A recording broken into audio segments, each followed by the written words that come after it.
Donc, à tous les participants, bienvenue au webinaire de TradeShift. Nous attendons encore une petite minute avant de le commencer, histoire d'attendre tout le monde.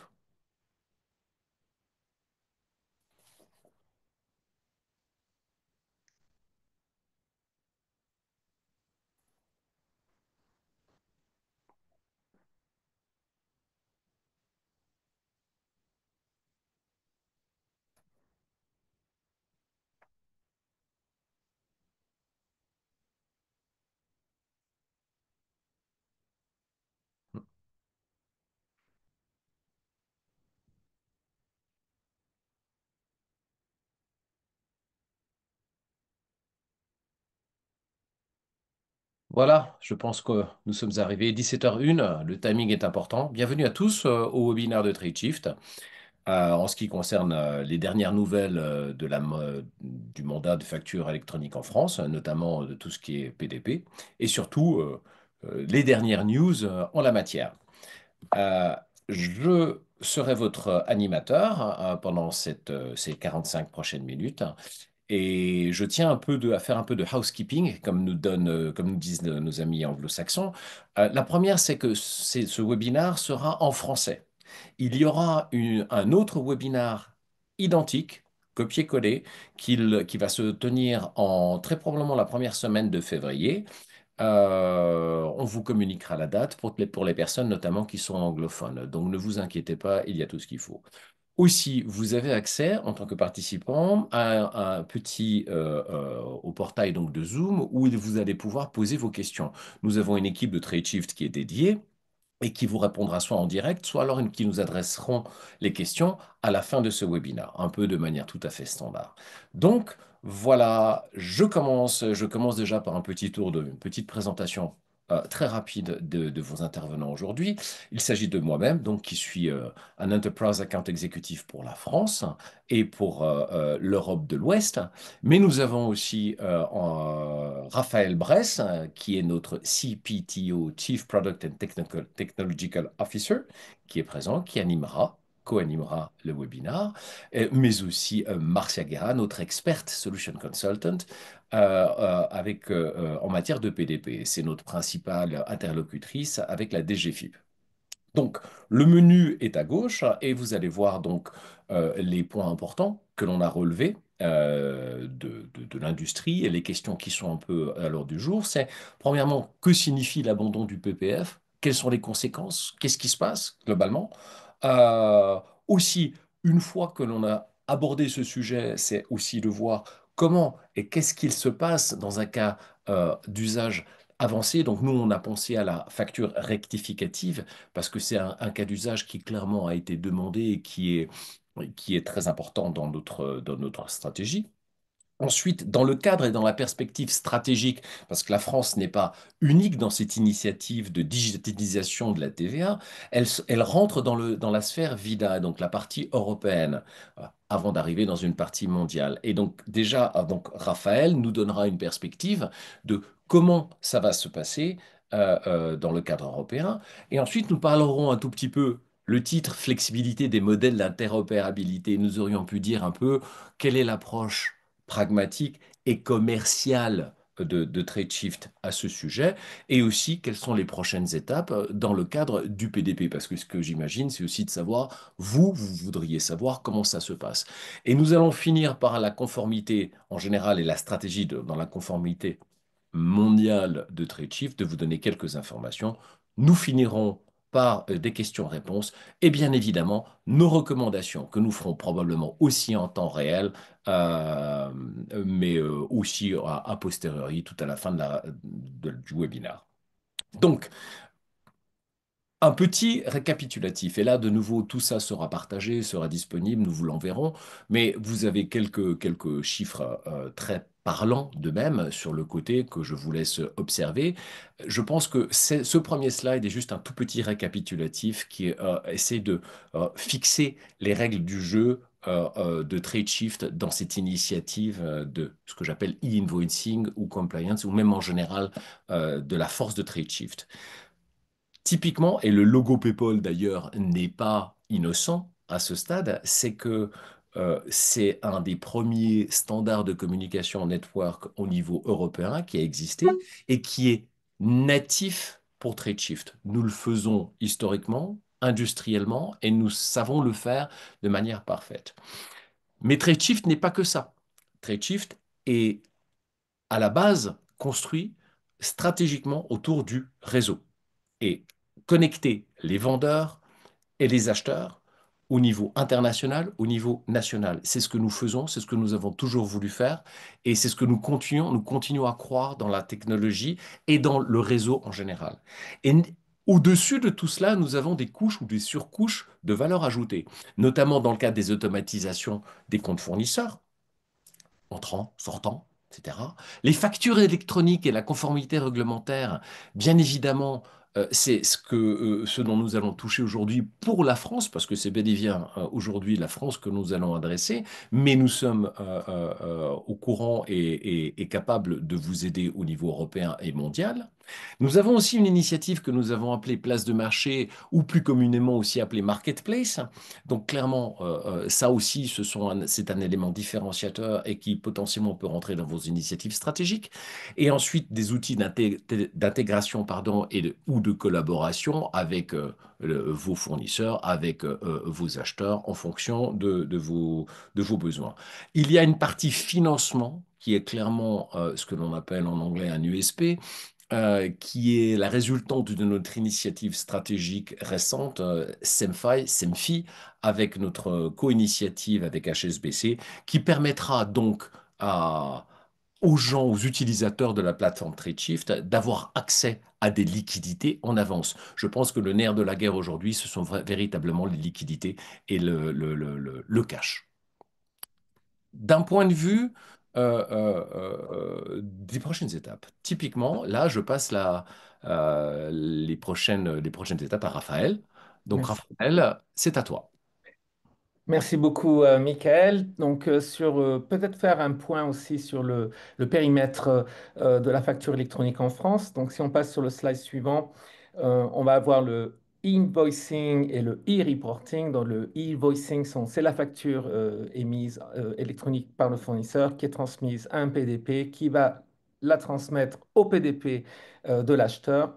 Et ce sera donc obligatoire pour les transactions business to business domestique en France et c'était déjà en place avec Chorus Pro pour les transactions avec le gouvernement B2G. Sur la partie e-reporting, il y a deux volets. Ici, j'en ai mis qu'un seul. Il y a un concerne les données de la déclaration de TVA et il y a aussi un flux de données qui concerne les informations de paiement. Car en France, nous avons le cas de la TVA sur les encaissements et donc on a besoin de suivre la partie paiement des factures, que ce soit partiel ou que ce soit le total payé.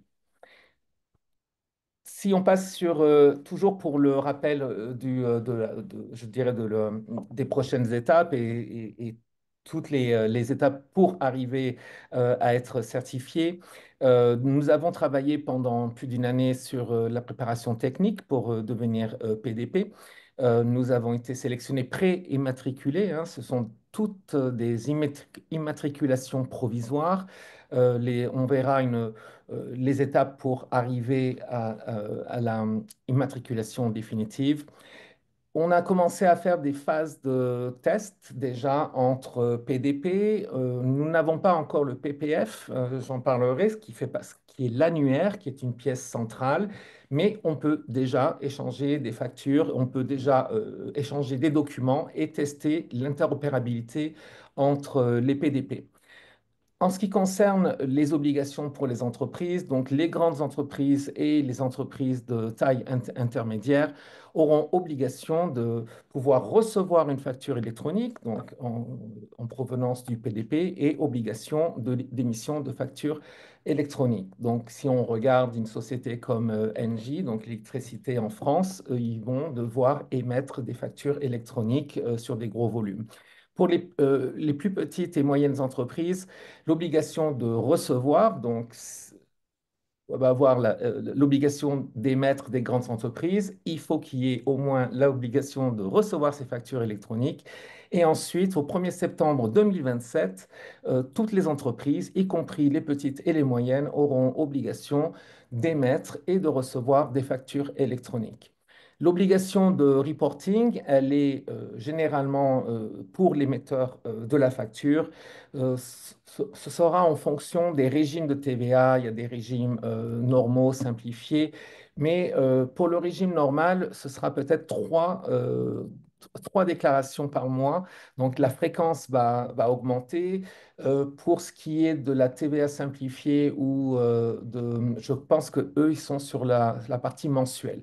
Mais pour toutes les sociétés qui sont assujetties au régime normal de la TVA, il y aura au moins trois déclarations par mois. Donc, c'est pour ça qu'il faut le faire de façon électronique, de façon automatique, afin que ça ne demande vraiment pas d'effort ou d'intervention manuelle. Le 5 novembre 2024, VIDA a été aussi adopté. On en parlera un peu plus loin. Déjà on voit très bien que dans le temps, ça commencera en 2028 et le planning va jusqu'en 2030. On en parlera sur un slide. On va se recentrer sur PDP et les changements qui sont intervenus récemment, le 15 octobre 2024. Les objectifs de cette réforme, c'est lutter un peu contre, je pense que c'est lutter contre la fraude sur la TVA. En France, l'INSEE, je pense pour l'année 2023, je crois qu'on était à 20 ou 25, entre 20 et 25 milliards de TVA qui n'a pas été collecté par l'État. Et si on se souvient du dépassement budgétaire de la France, qui était, je crois, de 50 milliards, vous voyez que 50% en fait pourrait être récupéré si on éliminait la fraude à la TVA. Donc, l'obligation de faire de la facture électronique et du reporting en temps réel, ce n'est pas que pour récupérer la TVA, c'est aussi l'amélioration de tout le processus de déclaration. En l'accélérant, ça va permettre aux entreprises de récupérer la TVA plus vite. On toute la gestion de la vie de la facture se passera sur les PDP et donc on peut suivre tout le cycle de vie de la facture. Alors qu'aujourd'hui, une facture, on l'envoie parfois en PDF, parfois toujours papier. On a encore des clients où on doit convertir, mais ça bientôt, on n'aura plus besoin.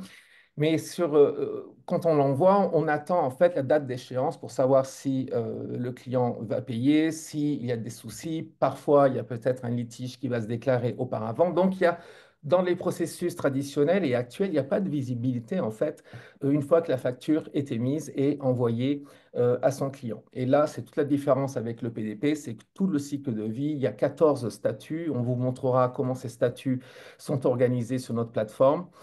Il y aura des gains de temps, des réductions des délais de paiement, forcément, dès qu'on passe à un niveau électronique, automatique. On montrera aussi que dans les fonctionnalités de PDP et de TradeShift, on va beaucoup plus loin que simplement l'émission et la réception de factures. On aide aussi les acheteurs à gérer leur comptabilité fournisseur. Lorsqu'une facture entrante vient d'un fournisseur, nous avons la possibilité de l'enrichir d'imputation comptable, d'affectation comptable, afin de pouvoir la comptabiliser dans votre comptabilité fournisseur.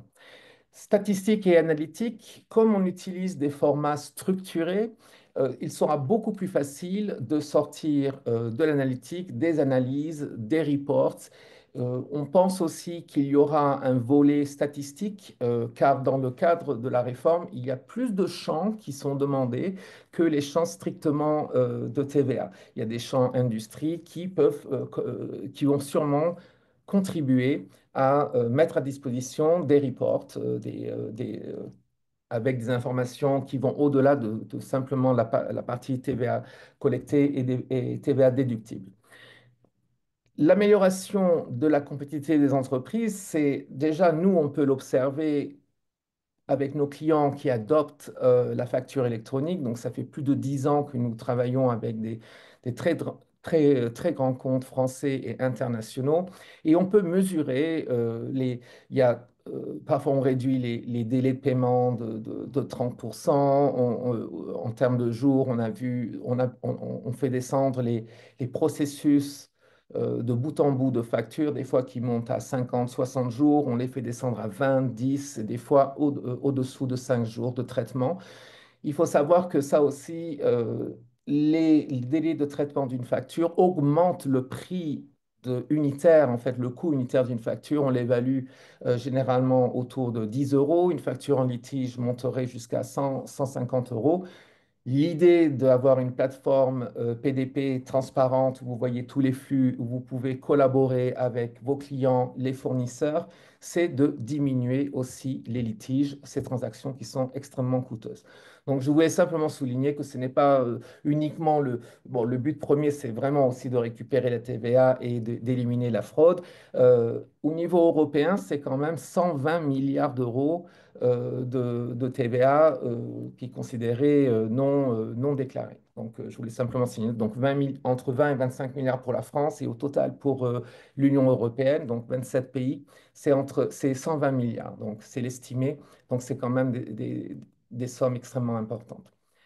Si on passe sur suivant, donc quelle a été la modification avant le 15 octobre, une composante du paysage de la facture électronique en France, nous avions donc les PDP, les plateformes de dématérialisation partenaires, nous avions le portail public de facturation, le PPF, et le PPF était prévu pour déjà faire de l'émission et de la réception de factures.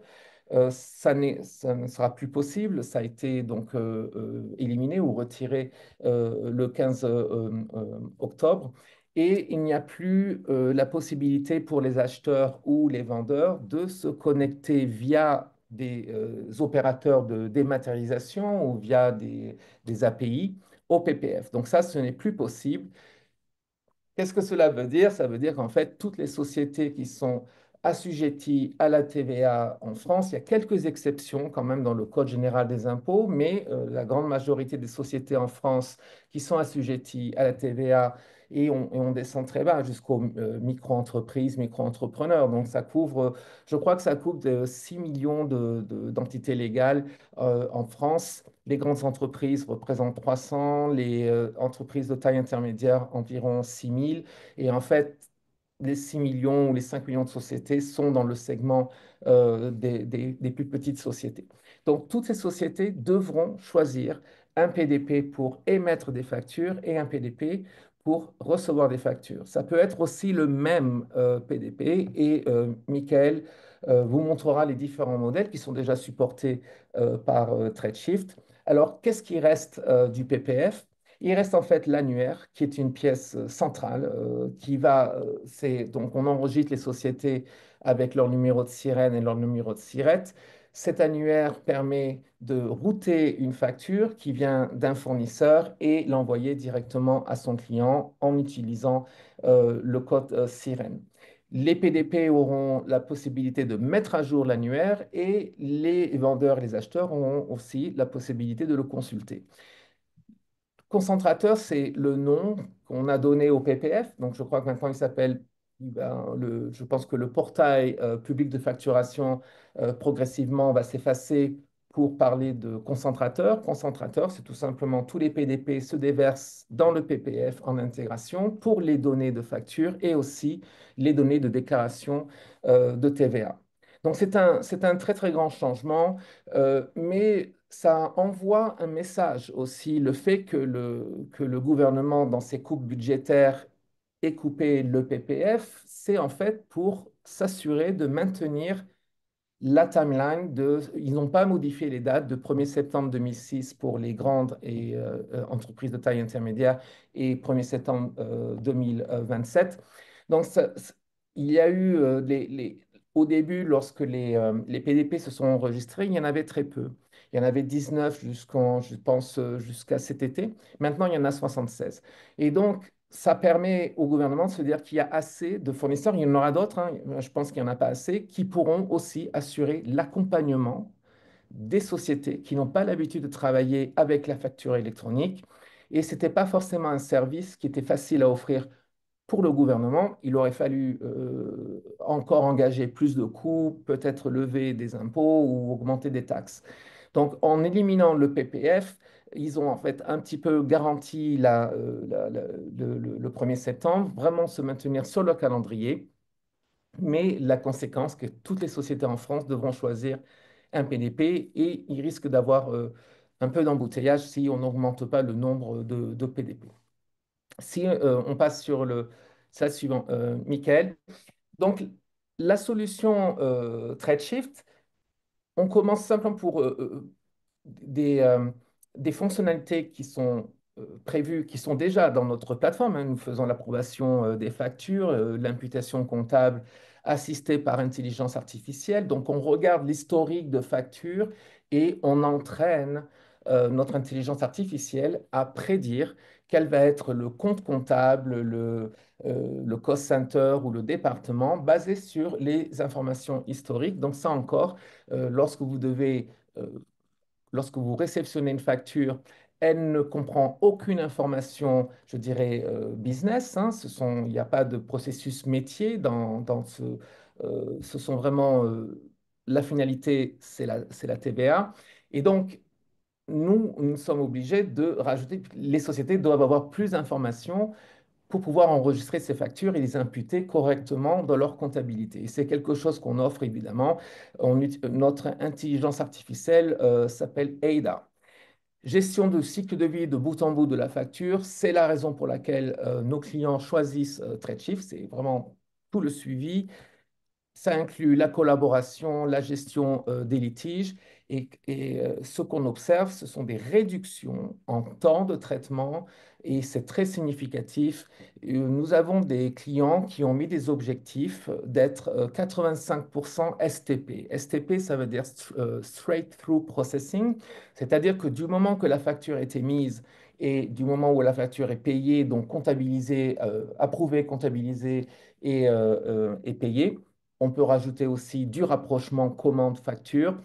Tout ça est géré donc sur notre plateforme et c'est notre métier et on a un très grand savoir-faire. En termes de reporting analytique, on a affaire à des gros volumes parfois de factures. On gère aussi des bons de commande, on est à la ligne et nous avons des outils analytiques qui sont extrêmement performants, qui travaillent sur des très très gros volumes. Ce sont en fait des solutions euh, de type entreprise, mais qui sont offertes à une fraction du coût pour nos clients. Ce sont des coûts partagés, mais ce sont des solutions qui s'adressent à des gros volumes, des temps de réponse extrêmement performants et surtout la possibilité de pouvoir construire vous-même vos propres reports de réconciliation ou vous voulez mesurer le STP. On a aussi des reports standards pour le mesurer. Mais le PDP TradeShift, ce n'est pas que ces 4 points. On va passer sur l'autre slide. Donc, ces 4 points sont déjà dans les 2 grilles, mais on a d'autres fonctionnalités. Donc, bien sûr, j'ai mentionné l'interrogation et la mise à jour de l'annuaire. Nous nous occupons des factures domestiques, mais aussi des factures internationales, que ce soit entrantes et sortantes. La gestion des workflows d'approbation, c'est encore quelque chose qui n'était pas du tout prévu dans le PPF. Donc, on voit bien que le PPF, au-delà de la micro-entreprise, dès qu'on arrive sur une PME où il y a des approuveurs, déjà, ça pose déjà, il y avait des limitations. C'était extrêmement basique. Transformation en facture X, c'est-à-dire qu'on peut prendre différents formats d'entrée. Nous ne nous attendons pas à ce que tous les fournisseurs puissent nous fournir une facture X ou une facture qui correspond à l'un des 3 formats socles. Donc, on veut les aider. Donc, s'ils nous envoient un PDF, on peut le transformer en facture X. Et la facture X, c'est un PDF qui inclut du code, du XML, c'est-à-dire qu'il y a une partie lisible pour l'humain et il y a une partie illisible, mais ça c'est pour la machine. Mais c'est dans le même document et c'est pour ça que c'est quand même une innovation auparavant, c'était quand même séparé. Gestion des notifications, vous allez être alerté si la facture a été refusée, acceptée, si elle a été payée. Donc, toutes ces notifications sont configurables pour ne pas avoir de spam. Vous pouvez faire aussi des notifications en masse pour ne pas recevoir trop d'emails si vous avez des gros volumes de factures. Un point très particulier pour les entreprises qui utilisent de l'EDI. Donc, chez Tradeshift, nous avons des grands clients qui utilisent de l'EDI sur des flux, des très gros flux manufacturing. Et l'idée du législateur, c'est pas de casser ce qui marche, hein. Donc, donc, ce que nous, on a prévu et ce qu'on a déjà livré, hein, maintenant, il faut rentrer dans les phases pilotes et tester, c'est qu'on est capable de récupérer donc, la facture qui a été validée par le gouvernement et on peut la rattacher à un flux EDI et ensuite on peut le rapprocher. Parce que le flux EDI va comporter des informations plus processus métier, plus spécifique à l'industrie du client. Et on peut gérer les deux flux en parallèle avec une réconciliation. Si le flux EDI n'est pas rattaché à une facture validée qui vient d'un PDP, il est possible de configurer des temps d'attente et aussi des temps c'est-à-dire que si on n'a pas la facture qui vient dans les 24 heures ou 48 heures, on peut mettre des alertes et dire à l'acheteur, on a reçu le flux EDI, mais il nous manque la facture, donc ce sera une exception. Financement de la facture, je passe très vite en haut. Financement de la facture, c'est du financement, c'est pas du factoring, c'est en fait des fonds d'investissement. Euh, les fournisseurs soumettent leurs factures dans le PDP. Si ils ont choisi TradeShift, ils auront la possibilité de faire financer ces factures par Semfi, qui est notre joint venture avec HSBC. Et c'est un processus où les factures sont, bien sûr, il faut rentrer dans le programme et ensuite les factures sont auto-qualifiées. C'est-à-dire que le STP, le Straight-Through Processing, ou la façon de traiter de façon très automatique toutes ces transactions, est aussi appliqué au niveau du financement de la facture. Quand la facture arrive, on va déjà indiquer au fournisseur si on peut la financer ou pas, s'il veut qu'on la finance, et ensuite ce qu'on a déjà financé et ce qui reste. Donc ça peut permettre à des sociétés un peu plus petites, comme le disait Michael, de gérer leur flux de trésorerie et leur trésorerie en général, comme ils doivent avancer la paye des employés, les stocks pour construire, pour livrer une commande. Euh, Ça a beaucoup de succès. On a des clients qui nous demandent en fait d'activer cette fonctionnalité dans d'autres pays. Et donc, on a l'Angleterre, il y aura la France et il y aura d'autres pays, hein. Donc, je ne donne pas toute la roadmap. Le e-reporting, évidemment, avec la PDP, les trois formats du socle, hein, que ce soit on a le format EDI, le format UBL et le FactureX dont j'ai parlé. On gère aussi les documents hors facture parce que pour approuver des factures, parfois il faut les rapprocher avec un bon de commande. Toutes ces règles de gestion sont disponibles dans notre plateforme. Que vous utilisiez ou pas un système de procurement comme Ariba ou Coupa, ça n'a pas beaucoup d'importance. Une fois que le bon de commande est prêt, qu'il est passé par tous les flux d'approbation, c'est là qu'il passe sur la plateforme TradeShift. Pourquoi c'est intéressant? Parce que le fournisseur peut faire ce qui s'appelle un PO flip. PO flip, c'est qu'on prend le bon de commande et on le transforme en facture. Il n'y a pas de saisie et on peut la valider auprès euh, avoir la validation de la facture électronique et ensuite rentrer dans tout le circuit. Intégration dans les ERP, alors j'ai parlé du reporting analytique, mais intégration dans les ERP solutions comptables, on fait ça dans les flux entrants. Nous avons des équipes dédiées, des ingénieurs qui ne font que l'intégration fournisseur. Donc, ils s'intègrent, si le fournisseur utilise Sage, aussi ils utilisent NetSuite, donc on a tous ces connecteurs disponibles. On a d'autres moyens de capturer ces flux.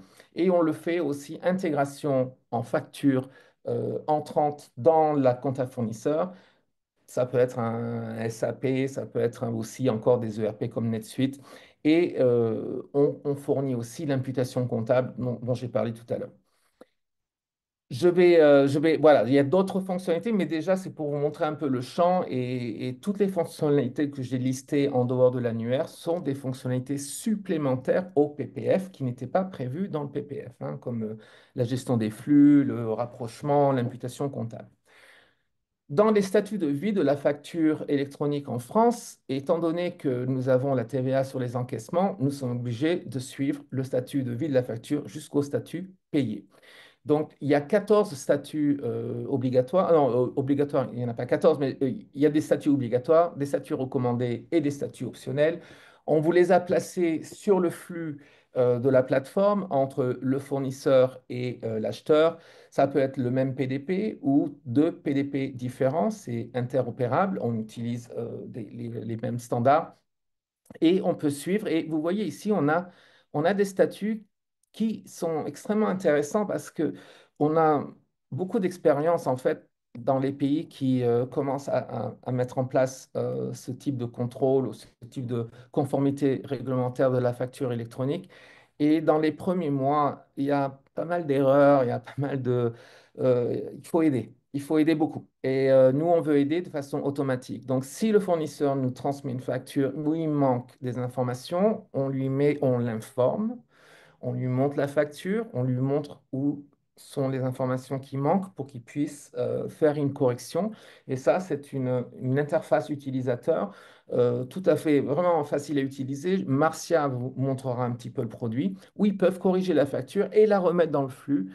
Ça, c'est euh, voilà, c'est ce qu'on appelle, nous, les non-sunny day scénarios. Et le sunny day, c'est quand ça suit tout le flux, qu'il n'y a pas d'erreur, que tout passe bien. Donc, c'est prévu quand même. On a une certaine expérience. Et on a d'autres mécanismes que je vous montrerai qui sont aussi liés au fait que nous avons l'expérience de voir des adoptions qui sont un peu difficiles, mais ce n'est pas du côté de notre plateforme. C'est que des fois, il y a un peu des soucis du côté organisation dans les deux parties, ou alors vous savez que les formats du socle ne sont toujours pas définitifs. Donc, il y a encore des choses à travailler, mais nous sommes tout à fait prêts. Dans ce flux ici facture, vous voyez que le fournisseur peut nous donner n'importe quel type de format. Du moment qu'on a les informations nécessaires, on pourra le reformater dans un des trois formats du socle afin que ce soit soumis et qu'on ait donc l'approbation et la validation de la facture. Donc ça, c'était simplement pour vous expliquer comment la plateforme intervient tout au long de la gestion de vie de la facture et on fait évidemment pour les avoir. Et maintenant, je vais passer la main à Marcia qui va montrer un peu du produit dans le cas avancé de la facture rectificative. À toi, Marcia. Je te laisse arrêter le partage, Michael. Ouais, merci. Est-ce que c'est bon pour l'écran, Michael? Super. Je vais vous parler de la facture rectificative. On va faire un petit point là-dessus. Pardon. Et après, je vais switcher sur la plateforme pour vous faire une démo de la plateforme et des applications clés pour les utilisateurs de la plateforme Redshift. Donc, la facture rectificative est un nouveau document, en tout cas un document qui essaye de se démocratiser parce que Chorus Pro l'utilisait déjà pour les factures B2G. Mais on essaye, avec les nouvelles specs du gouvernement, ils essayent de le mettre sur vraiment tout l'ensemble du scope business to business. Donc, le but de la facture rectificative, c'est que un fournisseur qui a déjà émis sa facture et l'a envoyée au gouvernement ainsi qu'à un PDP externe ou à un autre PDP, se rend compte qu'il manque ou qu'il a oublié des informations importantes. Donc, qu'il doit corriger la taxe, qu'il doit corriger des quantités si nécessaire. Donc, il doit émettre alors une facture rectificative. La facture rectificative vient annuler la facture précédente. Donc, il doit mettre les montants à zéro et faire référence à la facture initiale pour qu'on puisse avoir un audit de tous les documents et une liaison entre les documents. Et je vous montrerai aussi comment ça se visualise et ça se voit par exemple pardon, sur la plateforme Redshift. Et une fois qu'il a annulé la première facture, il envoie la facture finale avec les montants corrigés et toujours une référence à la facture initiale pour puisse avoir vraiment un suivi entre les trois documents. Donc ça, c'est pour la facture rectificative et c'est un nouveau process. D'ailleurs, au passage, Raphaël vous a parlé de VIDA. C'est un process qui est déjà utilisé par la Roumanie et donc qui essaye de se démocratiser aussi en France. Donc, je switch très rapidement sur la plateforme Tradeshift. Donc, pour ceux qui ne connaissent pas la plateforme Tradeshift, je suis maintenant sur la plateforme Tradeshift. Je vais faire rapidement un petit tour. Je suis en sandbox, donc c'est notre environnement test, où j'ai créé le compte Fijakoto. Donc, c'est mon entité que j'ai décidé d'utiliser pour cette démo. Et je suis connectée en tant qu'un utilisateur qui s'appelle Owen. Donc, il ne s'appelle pas Marcia. Là, je suis sur l'application gestionnaire de documents.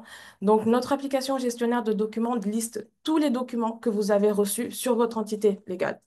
Donc, vous avez tous les types de documents. Donc, si vous avez reçu des bons de commande, envoyé, pardon, des bons de commande ou reçu des bons de commande, si vous avez reçu des factures, émis des factures, des crédits notes, ben, justement, la facture rectificative, tous les documents vont être visibles sur le gestionnaire de documents. Vous avez l'information sur le statut. Donc, c'est les statuts que Raphaël faisait référence. Et ces statuts-là vont aussi être envoyés au PDP. Donc, la brique PDP pour TradeShift, c'est vraiment très transparent pour ceux qui décident d'utiliser TradeShift comme PDP. On a juste à l'activer par les équipes projet. Et pour vous, ce sera tout à fait transparent. Donc, les statuts, dès qu'il y a des modifications de statut, tout sera visible ici sur Document Manager. En quelques clics, on peut voir le PDF du fournisseur. Donc, très rapidement, les utilisateurs peuvent avoir accès à ce qui se passe sur le document sans forcément avoir à l'ouvrir. Et on voit le montant, on a les informations sur l'expéditeur et le destinataire, et on peut aussi modifier cette vue. Donc, si on veut ajouter plus de détails ou moins de détails pour simplifier la vue de l'utilisateur, c'est vraiment à chacun de choisir comment il veut s'organiser sur Document Manager. Avant que je rentre dans un document, je vais rapidement faire un tour sur notre menu. Donc, le menu, c'est configuré pour chaque utilisateur, pardon, configure son propre menu afin qu'il ait les applications qui lui sont le plus utiles et qui soient accessibles très facilement. Donc, si j'ai envie d'aller dans notre gestionnaire de tâches, donc c'est là où nous avons toutes les tâches qu'un utilisateur doit faire ou doit traiter si vous décidez d'utiliser le workflow TradeShift. Mon utilisateur Owen a pas mal de tâches. Donc, il doit faire du coding. Il y a aussi des tâches de workflow. Donc, s'il y a des quantités de prix, des écarts de prix, il a aussi cette visibilité-là. Et donc, ça lui permet d'avoir une visibilité sur toutes les tâches qu'il doit accomplir sur les documents. Et donc, voilà, le but, c'est de permettre aux utilisateurs de switcher assez rapidement sur la plateforme TradeShift. D'ailleurs, n'hésitez pas à mettre vos questions sur notre petit Q&A et on pourra aussi y répondre à la fin de la session. Donc, moi, je vais ouvrir la facture 022. Donc, c'est une facture que nous avons préparée pour la démo. Donc, comme vous pouvez le voir, cette facture est affectée à moi pour enrichissement. Donc, c'est une facture non PO. Donc, je n'ai pas de bon de commande avec cette facture-là. Et en tête de la facture, j'ai toutes les informations de l'expéditeur, pardon, et du destinataire. Donc, mes informations à moi. Donc, on a l'adresse sirène, SIRET, TVA. On a vraiment toutes ces informations pour vérifier qu'il n'y a rien qui cloche si besoin. Nous avons aussi, et ça nous permet aussi d'avoir une piste d'audit, on a tous les documents qui sont liés. Donc, on a la facture initiale. Donc, en un clic, je peux me retrouver sur la facture initiale et voir qu'elle a en effet été corrigée. Donc, le statut est visible. Et je tiens à préciser, parce que j'ai oublié de le préciser, tous les statuts qui sont visibles dans Document Manager sont visibles de votre côté et du côté du fournisseur ou du côté de l'acheteur. C'est la même chose des deux côtés. Le but, c'est que tout le monde ait la même vision des documents. On a aussi la facture rectificative. Donc, si je clique dessus, je vois que la facture est à 0, donc qui annule la facture précédente. Et si je reviens sur la facture finale, qui est la facture 22, j'ai aussi toutes ces informations à la ligne. Donc ici, comme vous pouvez le voir, j'ai tout le détail donc du document sur lequel je suis actuellement, le document qui a été corrigé, donc la facture initiale, et la facture rectificative qui est venue annuler l'information. Ce qu'on peut voir aussi, c'est qu'on a une suggestion d'ADA. Donc, comme Raphaël l'a mentionné, on a de l'intelligence artificielle sur tout le long du processus Redshift. Donc, elle va vous accompagner sur la suggestion des utilisateurs, sur la suggestion de l'approbation, sur la suggestion du coding. Elle est vraiment partout. Et comme on peut le voir, on a ici le coding qu'elle a proposé. Donc, on peut, si on le souhaite, si on trouve que le coding n'est pas bon, on a la possibilité de le modifier assez rapidement. Donc, de venir voir la liste des listes de codes pardon, que vous avez déjà fournies et modifier assez rapidement. Donc, on dit, ah, bah, c'est pas ça, c'est celui-là, c'est intérim. Et on peut aussi splitter. Donc, c'est quelque chose qui nous est souvent demandé chez des gros clients, c'est de pouvoir amputer différentes cost centers ou donc General Ledger dans ce cas-là, à différentes équipes. Donc, vous pouvez aussi le faire de manière très simple soit de manière manuelle si c'est vraiment qu'une ligne, soit on a des outils pour charger des gros fichiers Excel afin de faciliter la vie des utilisateurs. Donc là, par exemple, on va dire que 5 pièces sont attribuées à une autre équipe et Tradeshift automatiquement fait les calculs. Et si vous n'êtes pas d'accord, bien sûr, vous pouvez désactiver les valeurs proportionnelles et rentrer les valeurs à la main. Bon, le but, ce serait aussi d'utiliser l'annexage. Je pense que c'est beaucoup plus pratique pour tout le monde. Mais c'est une fonctionnalité qui existe sur la plateforme Tradeshift. Qu'est-ce que je voulais vous montrer d'autre? Ah, d'accord. Afficher les détails. Donc, on a plusieurs onglets. Donc, après, c'est aux utilisateurs de les utiliser, de les cacher, d'afficher. Et donc, ici, on a une description un peu. Si vous avez plus de détails par votre fournisseur, vous aurez plus de détails ici. Vous avez la devise qui est reprise ici et le montant TTC aussi qui est repris à la ligne pour chaque ligne du document.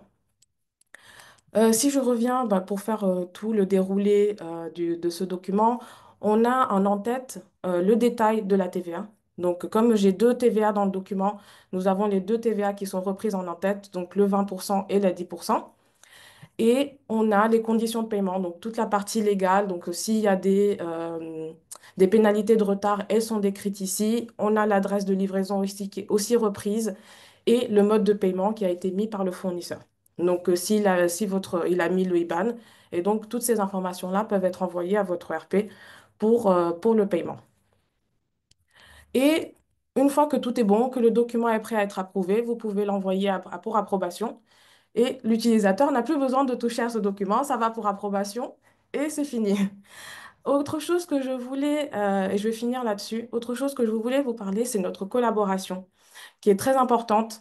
Donc, pour toute la collaboration interne, on a aussi une piste d'audit. Donc, tous les documents que nous avons reçus qui sont liés à cette facture sont aussi repris dans la collaboration avec la date et l'heure. Et on a aussi un suivi dans temps réel de tout le monde qui a touché le document. Donc, on peut voir qui a touché le document, l'heure à laquelle il a touché le document, et vous pouvez aussi ajouter des pièces jointes.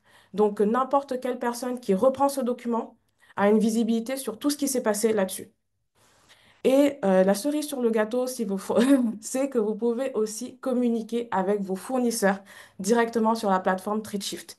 Pour ceux qui ont un compte Tradeshift, ce sera totalement transparent, ils reçoivent une notification sur leur application. Et pour ceux qui n'ont pas encore un compte et qui veulent activer un compte, ils reçoivent un mail avec les informations que vous lui avez envoyées.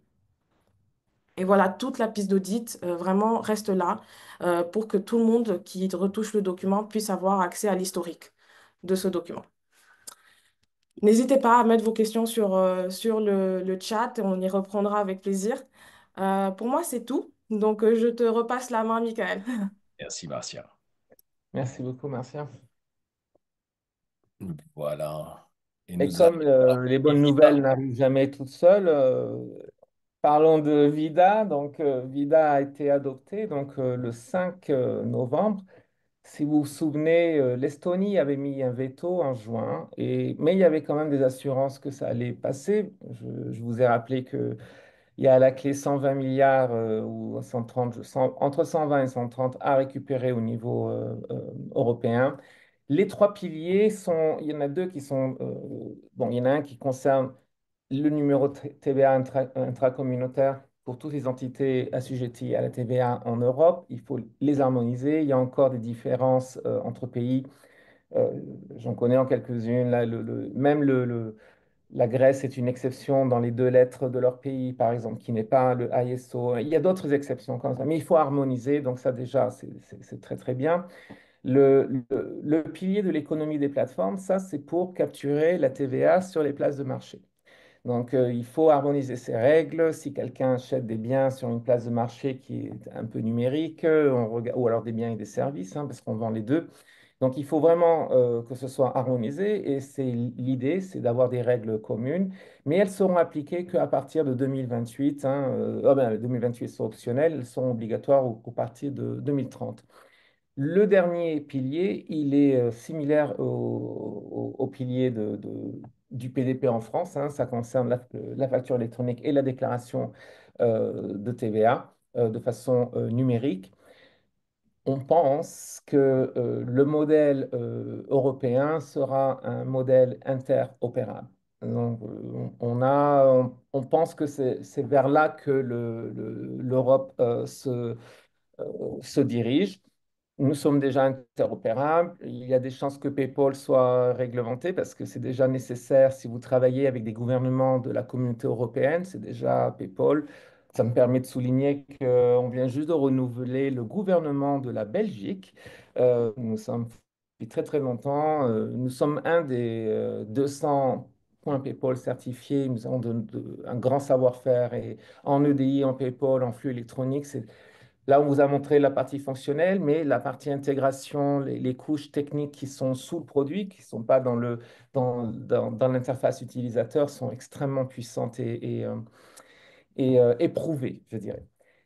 Alors bon, Vida, il y aura des développements, hein. Je pense on va avoir plus d'informations sur quels vont être les milestones. Je pense que ça va être publié probablement avant juin 2025.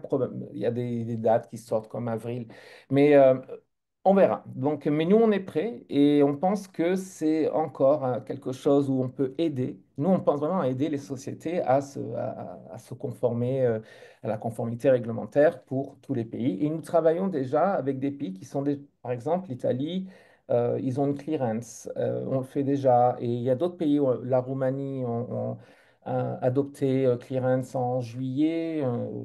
Ça, c'est en Europe, hein. Je pensais aussi à la Malaisie, c'était la même date, mais c'est pas en Europe. Et donc, on pense que de toute manière, tous les pays qui ont une économie significative auront des processus de conformité réglementaire. Donc, VIDA, hein, c'est l'interopérabilité, la TVA intracommunautaire, la TVA au niveau européen, qui va suivre les mêmes principes que la partie, on pense, hein, la partie interopérable PDP. Je passe sur Vida et Michael, tu voulais nous parler aussi de la flexibilité des modèles PDP. Exactement, et dans toute bonne présentation, je pense qu'il faut un peu parler des approches stratégiques, qu'il s'agisse fonctionnelles ou qu'il s'agisse techniques qu'on vient d'aborder, mais aussi d'un point de vue toucher un petit peu de la partie commerciale et de notre ambition et de notre vision. Donc déjà, je tiens à dire, c'est que flexibilité, variabilité sont nos maîtres mots. Typiquement, quand on regarde ce slide en particulier, cela résume un petit peu tout ce que Raphaël et Marcia vous ont mentionné, c'est que là, on voit deux architectures. Une architecture avec un seul PDP, celle de droite, où voilà, vous êtes un client, un acheteur, et tout le monde a le même PDP, acheteur-vendeur. Il y a un autre modèle où, bien évidemment, en fonction des architectures, on ne va pas commencer à donner des instructions ou des ordres, mais on peut avoir un PDP pour la partie entrante et un PDP pour la partie sortante. Technologiquement, on est capable de tout faire et commercialement aussi. Et c'est ça qui est intéressant, c'est qu'on n'oblige pas, on ne pousse pas à la surconsommation, on est vraiment totalement flexible.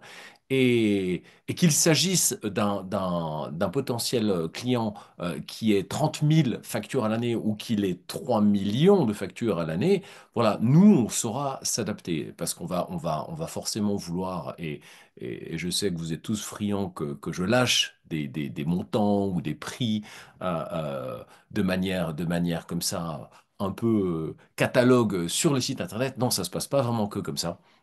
Malheureusement, j'aurais bien aimé. Pourquoi? Parce que c'est pas aussi simple que ça. Donc, TradeShift, comme vous l'avez compris, on a un bloc technique. Le bloc technique étant vraiment cette partie, cette brique centrale qui est notre capacité d'être PDP. Et au-dessus de cela, ou au-dessous, on dépend où on regarde, si on prend un exemple de voiture, ce serait sous le capot, eh bien, il y a toute une ribambelle une foison d'options fonctionnelles, additionnelles, que certaines sociétés voudront, des workflows, des orchestrations, des choses de ce style, et qui sont modulaires. Donc, vous pouvez les acquérir comme vous ne pouvez ne pas les acquérir. Donc, d'où notre variabilité de prix en fonction de chacun, et y compris, je dirais, parce que ça ne se résume pas uniquement dans un coût de licence, mais ça reflète aussi dans un coût de projet. Raphaël l'a mentionné plusieurs fois, et je tiens encore à le réitérer, un projet de PDP, c'est une chose. Avoir un projet de restructuration de l'intégralité de tous les flux avec tout ce qui va bien avec et d'intégration dans un, 2, 3, 4, 5, 6 ERP, on parle d'autre chose.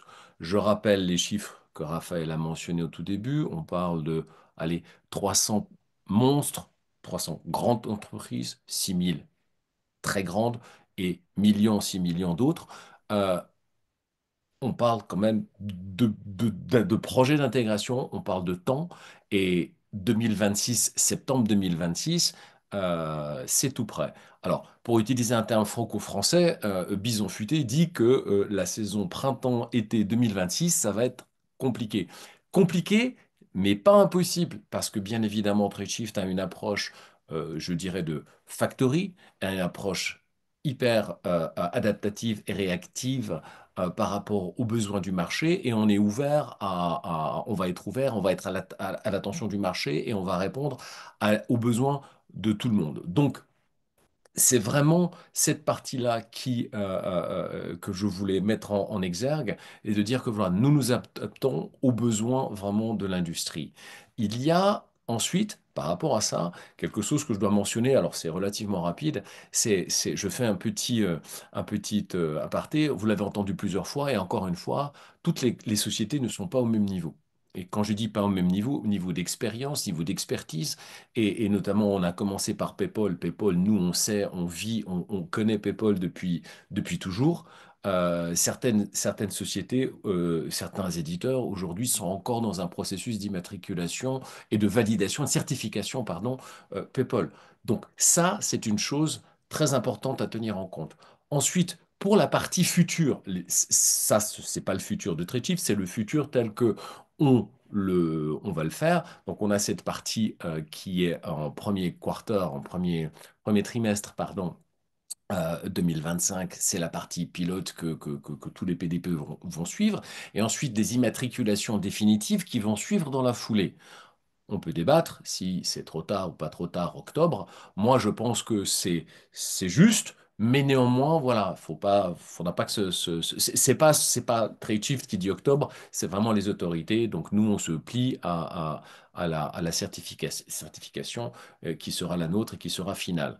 Euh, ensuite, et c'est là où je tiens à peut-être à faire un petit parallèle et transposer l'initiative France dans une initiative peut-être un peu plus mondiale. Déjà, premièrement, je rajoute que, et pour tout le monde, que nous avons un pilote, et ça c'est un jeu de mots que j'adore, parce que quelque part, qui de mieux qu'Air France être pilote avec Tradeshift, j'espère que ça fera sourire tout le monde.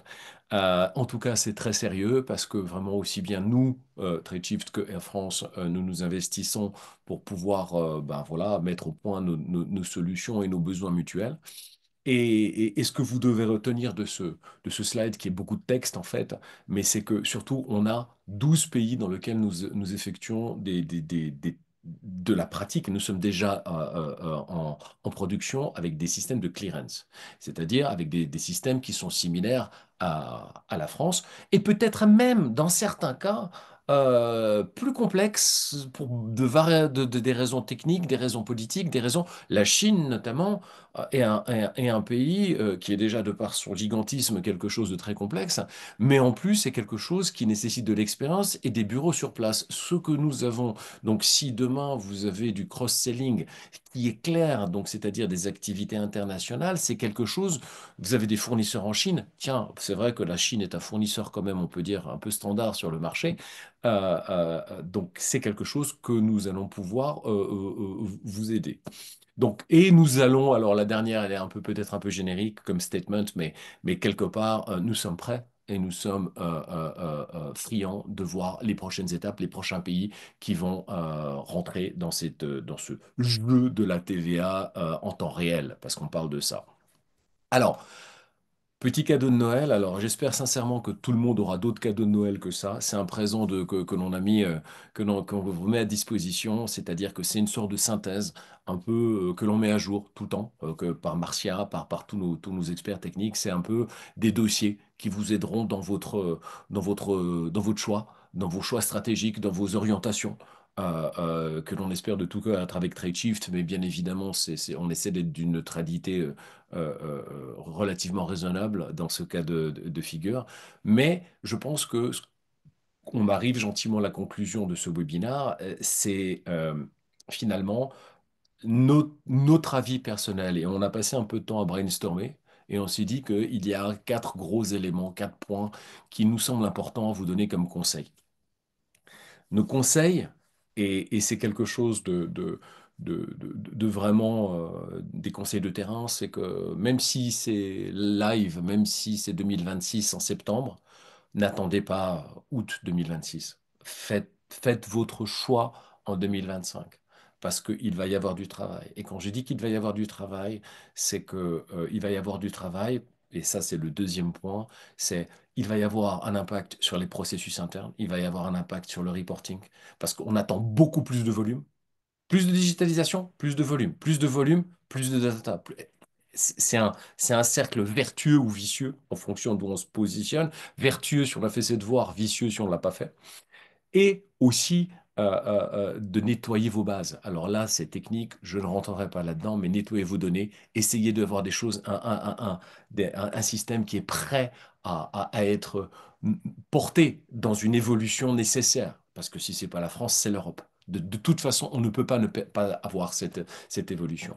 La formation est critique. La formation, commencez déjà à envisager des formations, commencez à penser formation. Alors, au travers de Tradeshift, on a des systèmes, je dirais, de formation intégrés parce que Tradeshift est naturel, mais maintenant, il n'y a pas que ça. La formation PDP, de comprendre les enjeux, ça, c'est quelque chose sur lequel on pourra vous sensibiliser. Et ensuite, c'est l'information en temps réel, ou du moins quasi en temps réel, parce que bien évidemment, les choses ne changent pas en principe chaque semaine, on espère du moins. C'est que on va, nous en tout cas, on se maintient à flot avec les informations en temps réel, mais bien évidemment, la DGFIP a son propre site. Donc, sur ce, et un peu pour conclure, pour pré-conclure, je dirais, vous avez des questions, n'hésitez pas à me contacter ou à contacter si vous êtes déjà client Tradeshift, votre Customer Success Manager. Nous serons ravis de vous tenir au courant. Mon équipe marketing me l'a recommandé. Ils m'ont demandé de vous dire que nous allons vous passer un questionnaire de satisfaction avec quelques petites questions.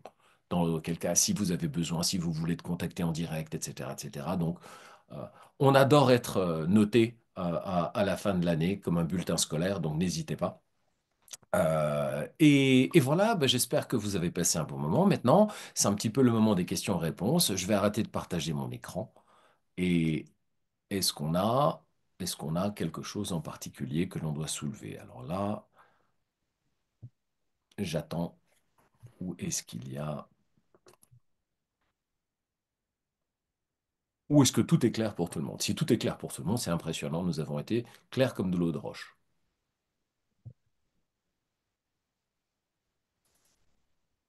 Je vais attendre une petite minute.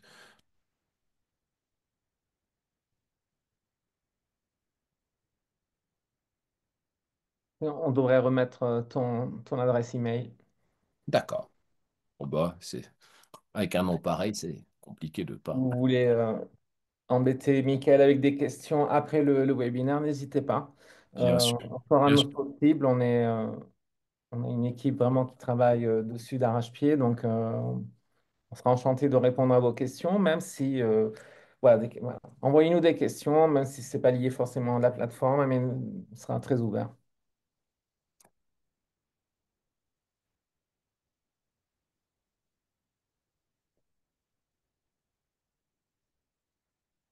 À On titre peut personnel. redonner une minute à nos Là, on va participants laisser. alors de leur temps précieux.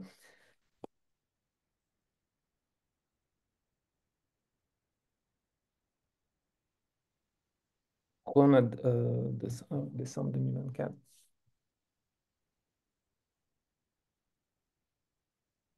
Nous espérons que vous avez passé un. Voilà, on voulait vous remercier hein, d'être resté avec nous pendant cette présentation. J'espère que vous l'avez trouvée intéressante.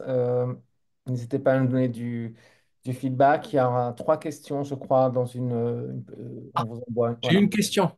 J'ai une question de Gérard Deschepers. Nous sommes clients Bubbleway. Pouvez-nous nous décrire quels sont les apports de Tradeshift au-delà de la solution Bubbleway? Alors, je vais répondre.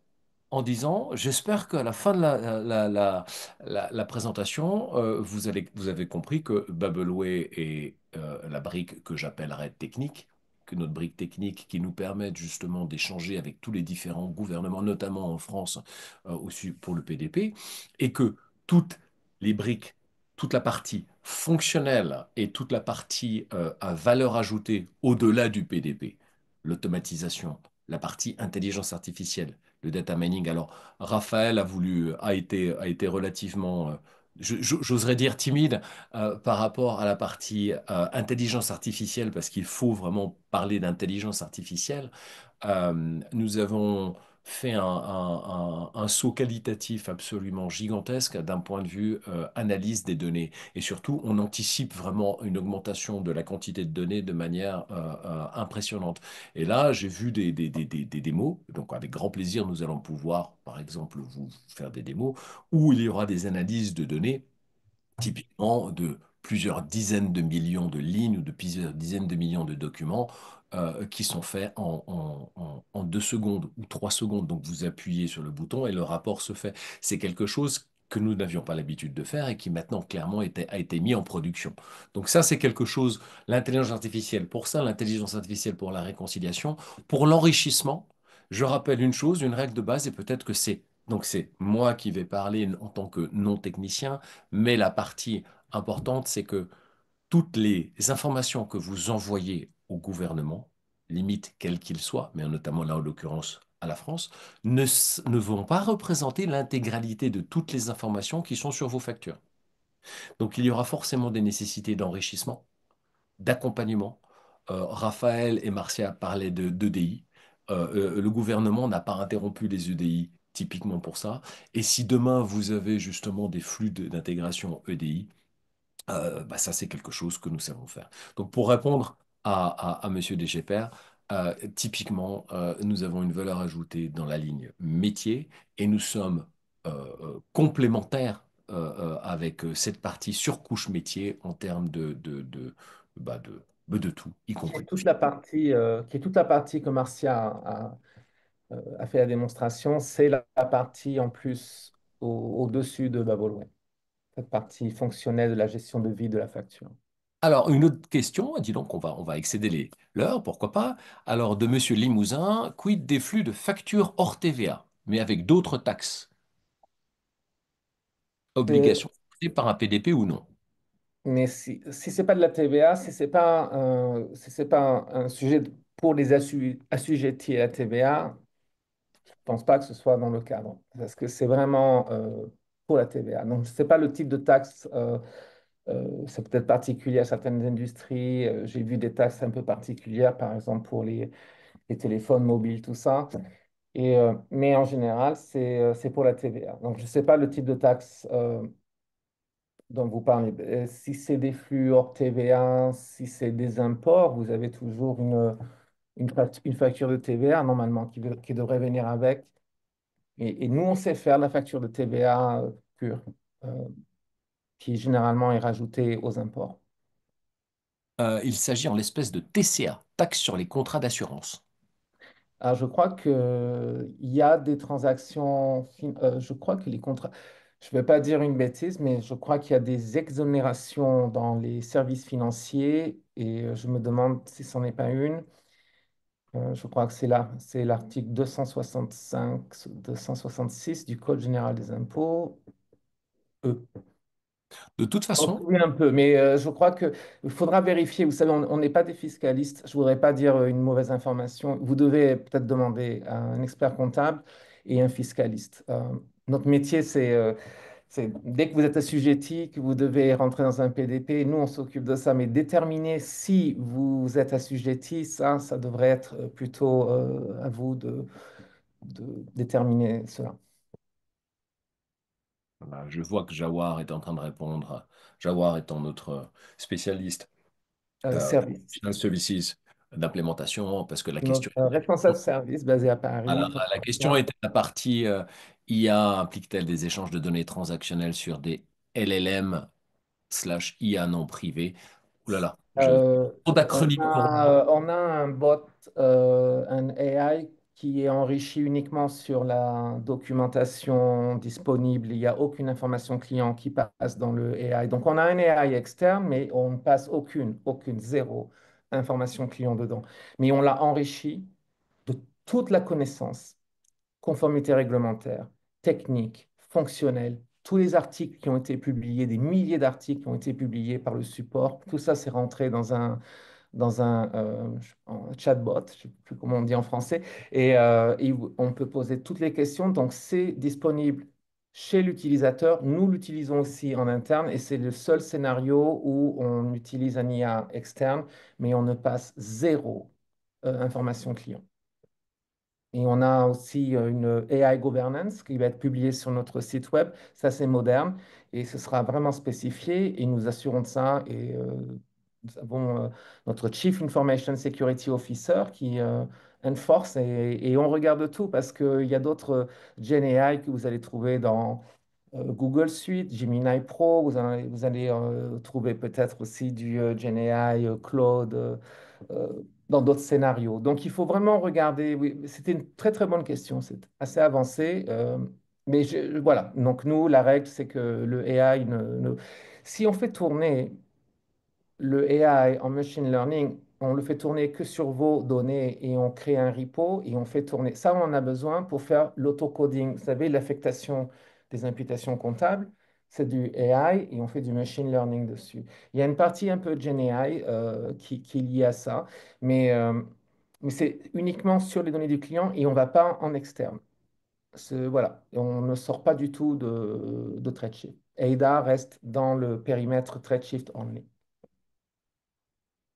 Raphaël, Marcia, on est 6 minutes plus tard. Ouais, Je pense merci qu'on... d'être resté Là, en avec fait, les nous questions un peu sont... plus de temps. Merci beaucoup. Voilà, mais le temps, en Merci. fait, je vous remercie à vous deux. Donc, pour tous les auditeurs, tous ceux qui sont encore là, encore merci de votre participation.